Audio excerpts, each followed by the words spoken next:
ఇంతవరకు మీరు మ్యూట్ లో ఉన్నారు. నేను ఉంటాను కాదు, ఆటోమేటిక్ గా పోయింది. చాలా సంతోషం. అందరినీ కనపడమని చెబుతాను. కనపడకుండా ఉంటే జూమ్ మీటింగ్ ఎలా అవుతుంది? చెప్పండి.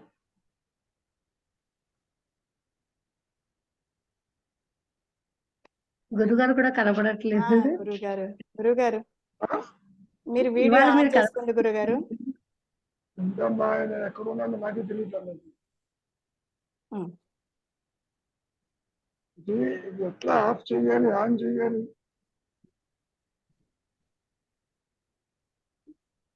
ఏమో చాలా మంది ఇంకా అజ్ఞాతంలో ఉన్నారు. అంటే చెప్తున్నా వాళ్ళు అజ్ఞాతవాసం వదిలిపెట్టడం లేదు.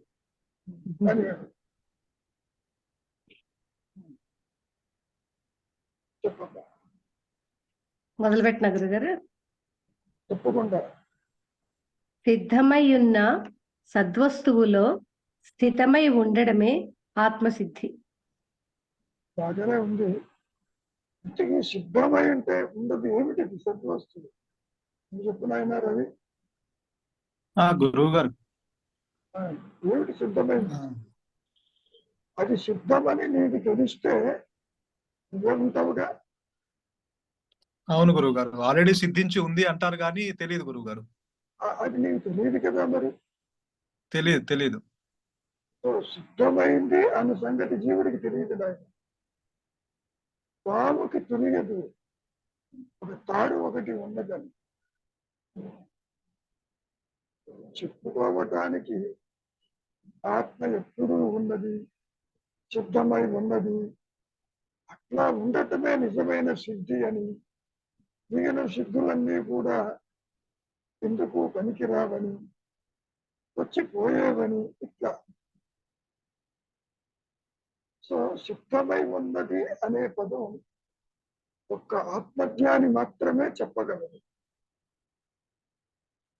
దేహాత్మబుద్ధిలో ఉన్న వారికి తెలియదు, చెప్పలేదు. పైగా వ్యక్తిత్వంతో నీవు ఆత్మగా ఉండు అనేది కూడా కుదరదు. ఇక్కడ ఎన్నో సమస్యలు ఉన్నాయి. నీవు అతిగా ఉండటమే నిజమైన సిద్ధి అన్నారు. నువ్వు అదంటే ఎందుకు? పోనీ వ్యక్తిత్వంతో ఉండగలడా? వ్యక్తిత్వం అక్కడికి వెళుతున్న కొద్దీ అదృశ్యమైపోతుంది. ఎన్నోసార్లు చెప్పుకోవడం జరిగింది. ఈ రెండు ఆపోజిట్స్. సిద్ధమై ఉన్న సత్యమేమో ఎరుక తురీయంలో ఉంటుంది. నీవేమో దేహాత్మ బుద్ధితో వ్యక్తిగా కర్తగా మాయలో జాగ్రత్తావస్థలో ఉంటారు. ఈ మాయలో ఉన్న వారికి నీవే ఆత్మవేను, ఆత్మగా ఉండు, అది సిద్ధించి ఉన్నది అని ఎంత చెప్పినా మింగుడు పడదు. ఒకసారి చదువమ్మా పూర్తిగా. సిద్ధమై ఉన్న సద్వస్తువులో స్థితమై ఉండడమే ఆత్మసిద్ధి. ఇక్కడ స్టేట్మెంట్ ఎట్లా ఉంటుందంటే, నీవేదో దాన్ని వదిలిపెట్టి వచ్చినట్లు, తిరిగి వెళ్ళి అక్కడే ఉండమన్నట్టు, బయటికి రావద్దన్నట్టుగా అనిపిస్తూ ఉంటుంది. అది తెలియదట. ఆత్మ దానంతటా అది ప్రకాశిస్తేనే తప్ప జీవుడు, జగత్తు, ఈశ్వర భావనలు, అవస్థాత్రయములు, జనన మరణాలు లేవని అప్పుడు తెలుస్తుంది. పూజించటం మాయలో బాగానే ఉంటుంది, కానీ తెలియదు. ఎందుకని? వ్యక్తిగత ఆత్మ ప్రకాశాలు ఉండవు. నువ్వు ఇంట్లో ఉండద్దు, బయటికి పోమంటే బయటికి పోతావు. ఎందుకని? బయట ఇల్లు ఉంటుంది, కనపడుతుంది. ఆ విధంగా ఆత్మగా నీవు ఉండు ఉండు అని ఎంత చెప్పినా నీవు ఉండేది కాదు. మరి ఏం చెప్పాలండి? నువ్వేది కాదో చెప్పు, అంతవరకు బాగా స్వయంగా మనసు కాదు, ఇంద్రియాలు కాదు, అసలు నువ్వేది కాదు, మౌనంగా. అంతేగాని నీవు ఆత్మగా ఉండు అనేది జీవుడి చేతిలో లేదు లేదు లేదు. రవి అర్థమవుతుందా? అర్థమవుతుంది గురువు. ఎందుకంటే ఆల్రెడీ సిద్ధించి ఉంది అయితే మనకి అది అనుభవంలోకి అది రావాలి కదా. అనుభవం కూడా నీకు కాదు, రవిగా అనుభవించలేదు. Ravi is a thought. ప్రభుత్వ ఒక ఆలోచన వచ్చింది. ఈ ఆలోచన వచ్చింది ఆత్మని విడిచి ఉండదు, ఆత్మని తెలియకుండా ఉంటుంది. ఆత్మ తెలిసిందే అనుకుందాం, తాడు పాములాగా కుదరదట్లేదు. మనం ఇక్కడ ఎన్ని ఉదాహరణలు చెప్పుకున్నా అది అవగాహనకి మాత్రమే. ఇప్పుడు తాడును చూస్తున్నావు, పాము భయాన్ని అనుభవించావు, విచారించావు, అక్కడ పాము లేదు, తాడే ఉంది. ఓకే, మనస్సుకి బాగా అర్థమైంది. అక్కడ ఉండదు ఆత్మజ్ఞానం అనేది.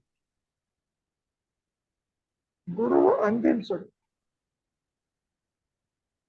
వ్యక్తిత్వంతో దాన్ని తెలుసుకునేది కాదు. మనస్సుకి అందదు, ఇంద్రియాలకు అందదు, అవస్థలకి అందదు. చూడండి ఎంత క్రిటికల్ గా ఉందో. చెప్పడం మాత్రం నీవదేను, నువ్వు అదిగా ఉండు అదిగా ఉండు అంటే ఉండలేదు. విచారించడం వరకు బాగానే విచారించు, నువ్వు దేహమేనొచ్చు.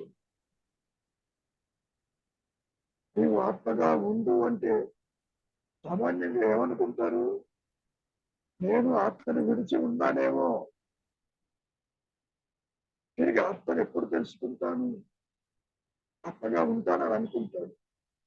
నీకు తెలిసినా తెలియకపోయినా నీవు ఆత్మగానే ఉన్నావు. ఏది కొత్తగా రాదు. కావలసింది నీవు చెయ్యవలసింది ఒకటి: చింతావించిన అంతర్ముఖం, దృశ్యవారితం. ఇవి చేయి చాలు. అంతేగాని వ్యక్తిత్వాన్ని పట్టుకుని వేలాడుతూ నేను ఎప్పుడు ఆత్మను తెలుసుకుంటాను, ఆత్మగా ఉంటాను అని కుదరదు. అంటే గురువుగారు ఈ పరిమితమైన జ్ఞానంతో ఈ పూర్ణ జ్ఞానాన్ని పట్టుకోలేమంటున్నాం కదా. కానీ కొంతవరకు ఈ పరిమితమైన జ్ఞానమే కదా దోహదం చేసేది. కొంతవరకు కాదు నాయన. పాము ఎట్లాగైతే ఉందని వెతుకుతూ ఉంటే తాడు కనిపించింది, ఇక్కడ కూడా నీవు దేహమేమో చూడు, లోపలికి వెళ్ళు. అనుగ్రహం చేత ఆత్మ ప్రకాశిస్తే నీ స్వరూపం తెలుస్తుంది, లేకపోతే తెలియదు. ఇక్కడ అనుగ్రహం అన్న పదం ఎందుకు వాడారు? ఆత్మ పేరే అనుగ్రహం, ఉన్నదే అనుగ్రహం, గురువే అనుగ్రహం, ఆత్మే అనుగ్రహం, దైవమే అనుగ్రహం. అట్లా ఇంకో రహస్యం ఏంటి? కార్యాకారణ సంబంధాలు ఉండవు. అంటే నేను వెతికితే కనపడింది ఇది అన్నట్టుగా ఉంటుంది.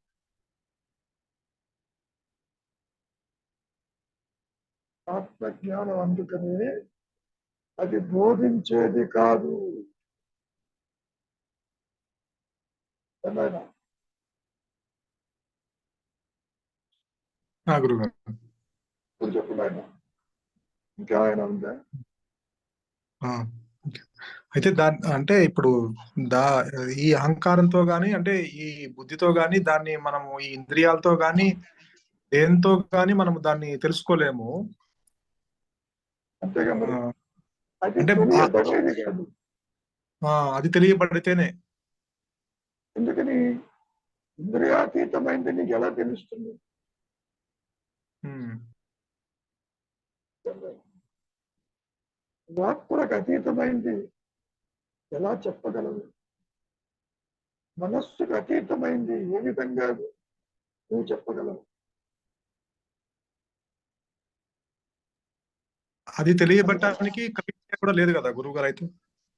తెలియబడటం అనేది జీవుణ్ణి అట్టిపెట్టి ప్రకాశించదు. ఒకటే నేను ఉంటుంది, నాయన రెండు నేను ఉంటాయి.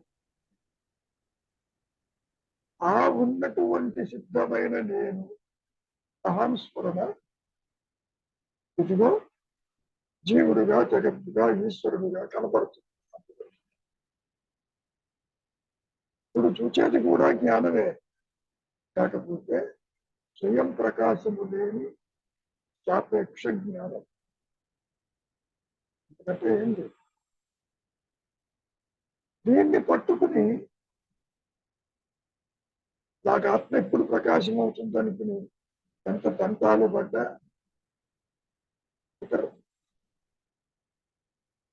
అదేమో స్ఫురణ, అహంకారమేమో స్మరిస్తూ ఉంటుంది గతాన్ని. మనస్సేమో ఇంద్రియ వ్యాపారాలన్నీ రికార్డ్ చేసి పెడుతుంది లోపల. శాస్త్రము కావచ్చు, ఇంకేదైనా కావచ్చు, వస్తు విషయాలు కావచ్చు, ఇవన్నీ రికార్డ్ అయి ఉంటాయి లోపల. కాబట్టి మహర్షి ఎంత స్పష్టంగా చెప్పినా ఈ జీవాత్మ అనేది ఆది నుంచి ధృవీకరించబడింది. ఇది లేదు, ఇది ఒక మాయావి, ఒక పిశాచము. అది నీవు యాక్సెప్ట్ చేయడానికి ఇష్టపడటంలే. నువ్వు ఎన్నైనా తిట్టు, నేనైతే దేహమే, దేహం లేకపోతే నేనేను.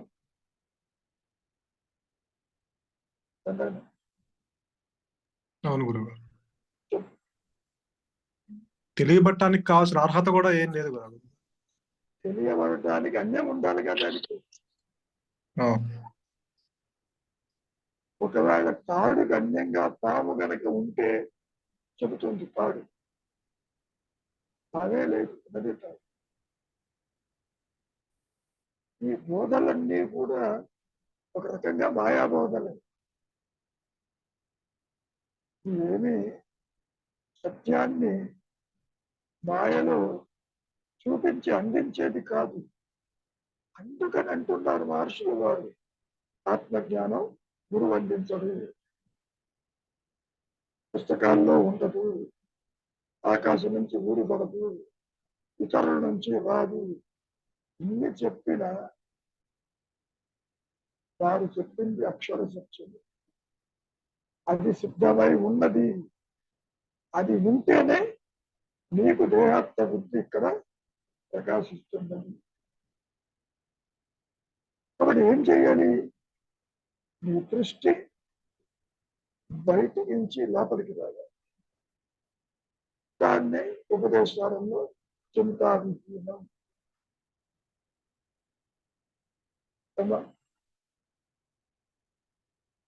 అర్థమవుతుందా?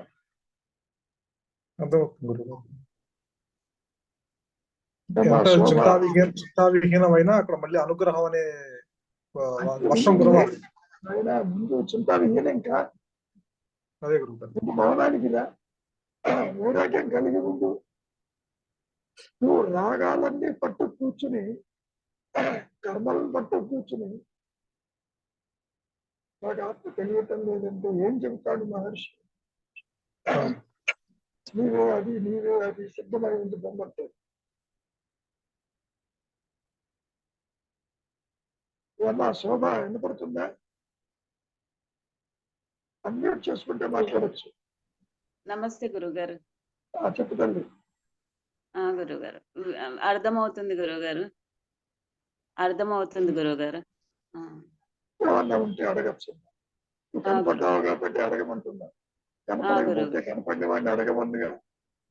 అదే రవి కనపడతాడు, పద్మతి కనపడుతుంది కాబట్టి చదవమంటాను, అడగమంటాను. ప్రశ్నించనిదే సత్యం తెలియదు. నువ్వు ప్రశ్నించాలి అంటే హోంవర్క్ చెయ్యాలి. అదే అండి. హోంవర్క్ చెయ్యాలి అంటే హోంవర్క్ లాగా ఇవ్వండి గురుగారు మా అందరికి. ఏమా విచారణ లాగా మాకు హోంవర్క్ ఇవ్వండి రోజు అట్లా. అబ్బా రోజు ఇవ్వటం కాదు, నువ్వు అనుక్షణము నేనెవరన్నా విచారం చెయ్యి, అదే హోంవర్క్. అంతే అంటారా? ఓకే. ఎప్పుడన్నా చెప్పిందా? ఉన్నట్టు సంసారం చెప్పిందా? చెప్పలేదుగా. నువ్వు నాది నాది అనుకుంటూ పరిగెడుతున్నావుగా. అవునండి. నాది అనుకున్నది ఏదైనా అది నేను నీవేను అని చెప్పిందా? చెప్పలేదు. చెప్పలే. సంసారం చెప్పలే, జగత్తు చెప్పలే. నీవు అనుకునే పూజించే దైవం కూడా చెప్పలేదు. నేనున్నాను, నన్ను పూజించు, నీకు మోక్షాన్ని ఇస్తానని చెప్పాడా? అదే నువ్వు ఊహించావు దైవం ఒకడు ఉన్నాడని, కర్మలు ఆచరిస్తున్నావు, ఆచరించు. కానీ ఎవరికో తెలుసుకోండి. ఇది ఎంత తేలికైందంటే నీవు ఆలోచన లేకుండా క్షణకాలము నిలిచి ఉంది. ఆ చూచే నేను తనకు తాను ప్రకాశిస్తుంది అనేది ఇక్కడ విశేషం. ఆలోచనలే ఆగాలి. ఆలోచనలే ఆగుటలే గురువు గారు. ఆగటం లేదనేది ఇంకోళ్ళది కాదుగా, నీ ఆలోచనలే అది. నీవు వాటిని పట్టుకు వేలాడుతున్నావు, అదే అందుకని ఆగటం. ఒక్కసారి వదిలిపెట్టి చూడు. అంటే కర్తవ్యం ఉంటది. ఏమైనా కర్తవ్యం ఉంటది కదా, ఉంటది కదా అనుకుంటున్నా. అది ఆలోచన. కర్తవ్యం అంటే ఆయన రవి ఏమిటి కర్తవ్యం అంటే డోయర్షిప్ కదా. నువ్వు చేస్తున్నావని అనుకుంటున్నావు, నువ్వేమి చెయ్యలేవమ్మా. నువ్వు ఒక పని గుర్తుంది. నేను చేయకపోయినా చేయిస్తారు గురువు గారు ఇంట్లో. నేను చెయ్యను అని ఉన్నా కానీ నాతో చేయిస్తారు కదా, ఫోర్స్ఫుల్ గా చేయిస్తారు కదా నువ్వు అనుకుంటున్నావు. నీ చేత కర్మానుసారంగా ఆ ఉच्चतर శక్తి చేయిస్తుంది. ఈ పని చేయి, ఆ పని చేయ. పని చేసేది ఆ శక్తి, నువ్వు కాదు. నువ్వు ఒక పని పట్టువమ్మా. గురువు గారు నీ కర్మానుసారం ప్రతి ఒక్కరి కర్మానుసారంగా పనులు చేస్తారు. మహర్షి తక్కువ, మహర్షి కూడా చేస్తాడు, చక్కెరలో చేస్తాడు. నేను చేస్తున్నానంటున్నది ఆ నేను దేహము కాదు. నువ్వు దేహం అనుకుంటున్నావు, దేహం చేస్తుందేమో. దేహం చేయలేదమ్మా. It is the self that does everything. జ్ఞానమే చేస్తుంది.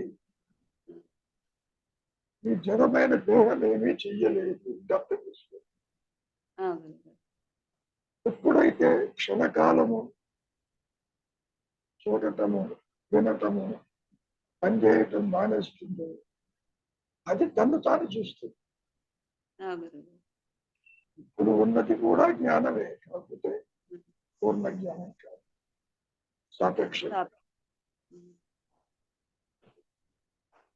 అందుకని ఇది భ్రాంతి అన్నమాట, అభాస కాంతి. ఇప్పుడు ఉన్నది మీరు చెప్తుంటే అర్థమవుతుంది నాకు, కానీ మళ్ళీ అది నేను మళ్ళీ అదే అర్థమైంది, మళ్ళీ నేను విచారణ చేద్దామంటే రావటం లేదండి నాకు అట్లా.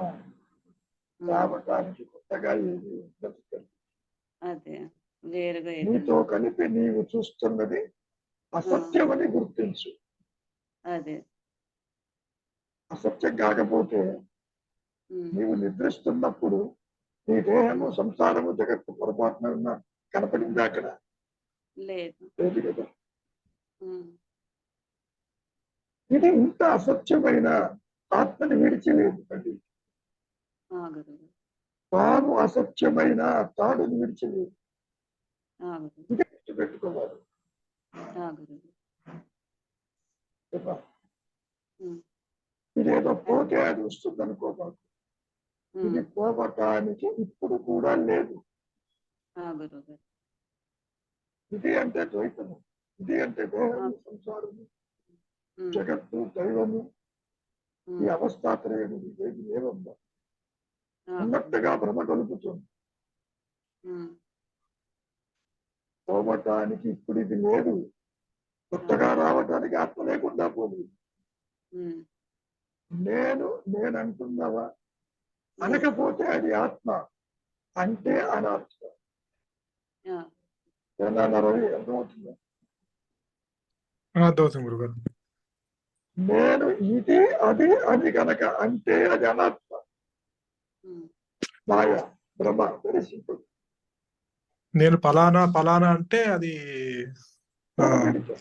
మాయ.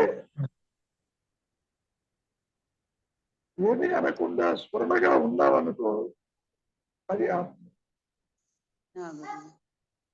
ఆత్మ దేనిని గుర్తించదు. ఇది బాగా గుర్తుపెట్టుకోవాలి. ఆత్మ అంటే ఎదుక తనకు తానుగానే అది ఉంటుంది, అనంతంగా ఉంటుంది, అవధులు లేక ఉంటుంది, పరిధులు లేక ఉంటుంది. అది ఒక్కటే ఉంటుంది. మాయాజీవుడు కూడా ఒక్కడే ఉంటాడు.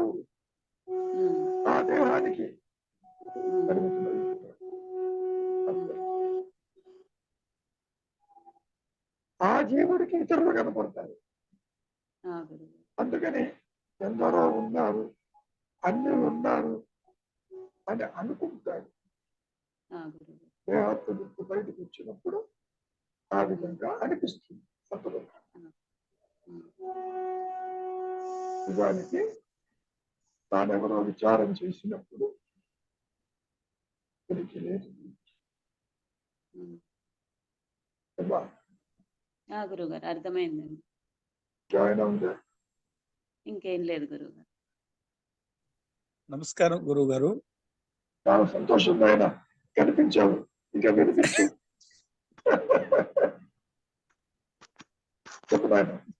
ఇప్పుడు క్షణకాలం ఆ స్థితిలో ఉంటే తర్వాత మళ్ళా దేహభావం ఉన్నా పర్వాలేదా?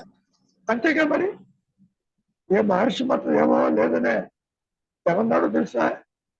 ముందు మీరెవరిగో తెలుసుకో, ఆ పైన నేను దేహమన్నా, నేను పుట్టానన్నా పుట్టలేదన్నా, జగత్తు చూసినా చూడకపోయినా ఇబ్బంది లేకపోతున్నా. మూలము నెడిగి ఏమనగా తెలుసుకో, ఏం నో ప్రాబ్లం. ఇది దృశ్యాలండి, ఇవన్నీ కనపడిపోతూ ఉంటాయి. ఒక సందర్భంలో మహర్షి అన్నాడుగా, దేహము కూడా ఆత్మే, జగత్తు ఆత్మే, సర్వము ఆత్మే అని ఎట్లా చెప్పగలిగాడు? తాను వాటికి విడిగా లేడుగా, కలిసే ఉన్నాడుగా. కాబట్టి ఇందాక చెప్తున్నట్టు నేను ఇది అది అనుకోగానే మాయ ఏర్పడింది.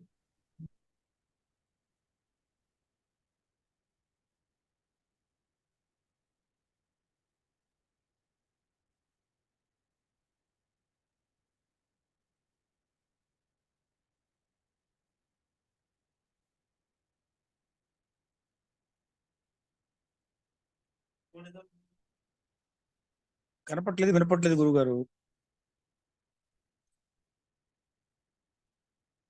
నెట్వర్క్ పోయిందేమో.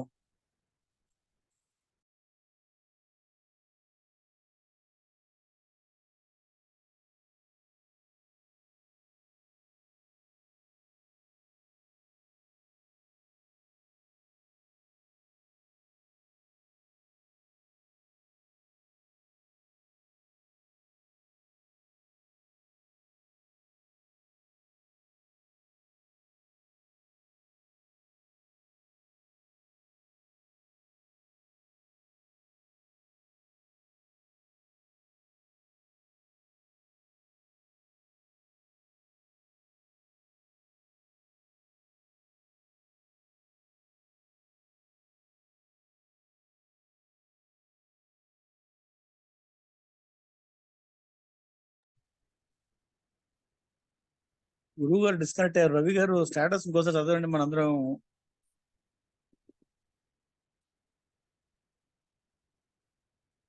అయినా కరెంటు పోయింది కాబట్టి కట్ అయిపోయింది.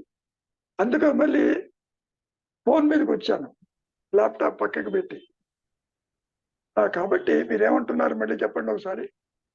క్షణకాలం ఆత్మస్థితిలో ఉంటారా, దాని తర్వాత మళ్ళీ దేహస్థితి రావచ్చా? నాయన నువ్వు ఉంటాం కదా, దేహభావంతో ఉండొచ్చు. నీ సహజత్వమే అక్కడ ప్రకాశిస్తుంది క్షణకాలం. క్షణకాలం ఇది తాడు కాదు, ఇది తాడు పాము కాదని తెలిసిన తర్వాత పాము భయం కలగటం లేదుగా.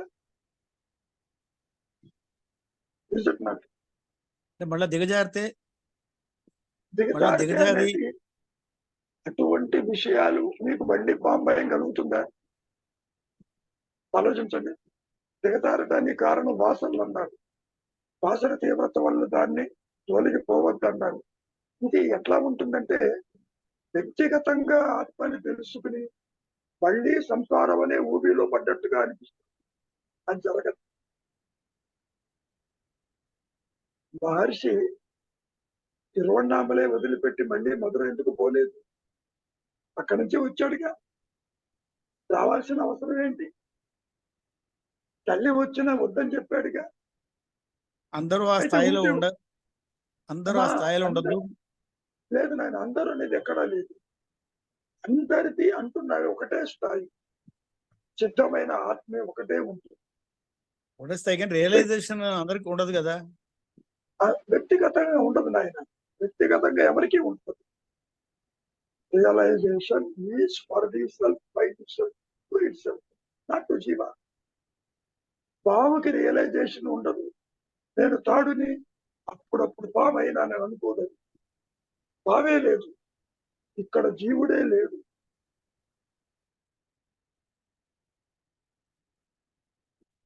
అంటే యోగా భ్రష్టుల గురించి శ్రీకృష్ణుడు చెప్పాడు కదా గీతలో.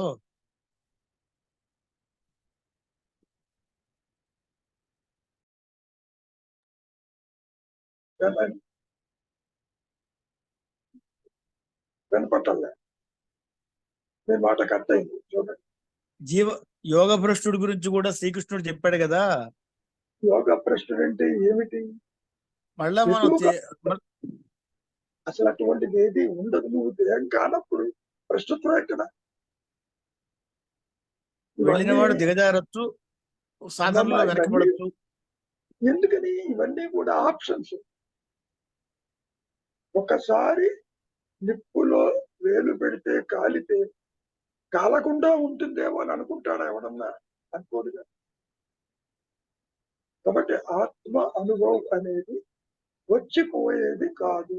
ఇది నా అనుభవం. ఆలోచనలు వస్తూ పోతూ ఉంటుంది, ఉత్తరాన్ని పూజపడు.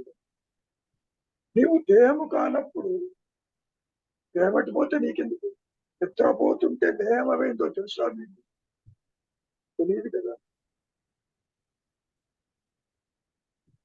నిద్ర అనేది తాత్కాలిక మరణము శాశ్వత నిద్ర అని మాయలో చెప్పుకునే మాటలు.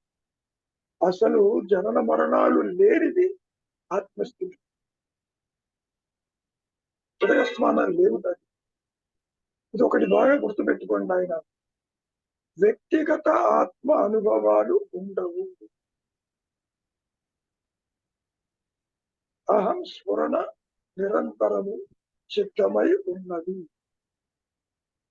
దాన్ని నీవు తెలుసుకోవటం కాదు. అది ప్రకాశించినప్పుడు నీవు లేకుండా పోతావు. తర్వాత నీవు కనపడ్డా ఇబ్బంది లేదు.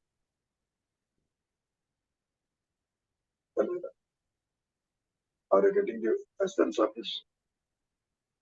కాబట్టి నేను అంటే జ్ఞానం.